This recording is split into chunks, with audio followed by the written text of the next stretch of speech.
It was supposed to be a normal day for Mahmoud Khalil and his wife. They were just stepping into their university housing, a place that symbolized hope and a bright future. But life can change in an instant.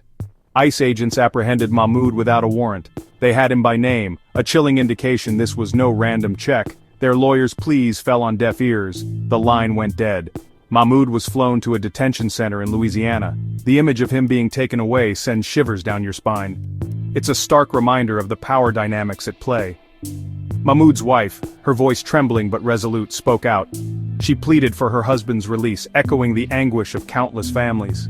The fear in her eyes is a pain no one should endure. This wasn't just about Mahmoud, it was about the chilling message being sent. Dissent is a dangerous game and silence a forced compliance. Days before Mahmoud's arrest, a sinister plan was already in motion. Anti-Palestinian organizations, fueled by a toxic brew of misinformation and hate, launched a vicious doxing campaign against him. Lies and threats were spread like wildfire, painting a target on Mahmoud's back. These weren't just empty threats, they were designed to intimidate, to silence, to make an example of him. And what was his crime? Daring to raise his voice for the oppressed, for those living under occupation in Gaza, for having the audacity to believe in a just and equitable world. Mahmoud had contacted Columbia University, seeking help, pleading for protection.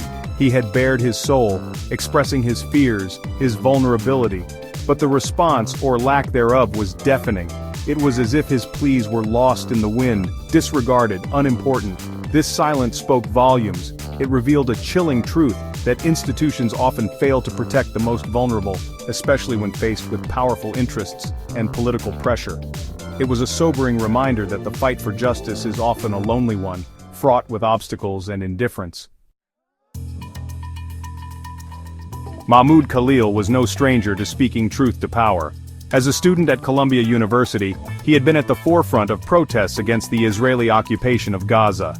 He was a voice for the voiceless, a beacon of hope in a sea of despair. He understood the power of peaceful resistance, the importance of dialogue, and the urgency of fighting for human rights. He was the lead negotiator during a solidarity encampment, a testament to his commitment to finding peaceful solutions. But some saw his activism as a threat, a challenge to the status quo. They couldn't stomach his unwavering commitment to justice, his refusal to be silenced, and so they sought to discredit him, to paint him as a dangerous radical. The Trump administration, with its blatant disregard for human rights and its history of xenophobic policies, saw an opportunity in Mahmoud's case. They moved to revoke his green card, using the flimsy excuse of support for terrorism. It was a clear attempt to punish dissent, to make an example of Mahmoud, to send a message: if you dare criticize us, you do so at your own peril. The fight for Mahmoud's freedom is far from over. As we speak, lawyers are preparing for a court hearing, a battle against a system that seems determined to make an example of him. The odds may seem stacked against him, but hope, much like the human spirit, is incredibly resilient.